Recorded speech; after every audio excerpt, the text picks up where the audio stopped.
5 kecamatan di Kabupaten Musirawas Utara atau Muratara yang mengalami banjir diantaranya Kecamatan Rupit, Karangdapo, Karangjaya, Rawas Ilir, dan Kecamatan Rawas Ulu. Banjir yang merendamkan ratusan rumah warga terjadi sejak pukul 1 dini hari. Saat hujan di malam pertama, kondisi air tidak sampai merendamkan. Namun hari kedua debit air sungai sudah mengalami peningkatan sehingga merendam pemukiman warga. Sementara Kepala Desa Noman Syukur Haka mengatakan, untuk saat ini kedalaman air mulai mengalami penurunan dari sebelumnya di mana mencapai 1,5 meter.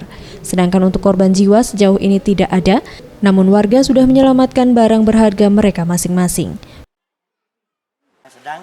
Tapi seumur kita hidup, tahun 82 itu yang paling besar. Itu mencapai, pokoknya tidak ada lagi yang timbul. Di sana baru ini seluruhnya tenggelam. Dan sekarang kan sudah turun kan.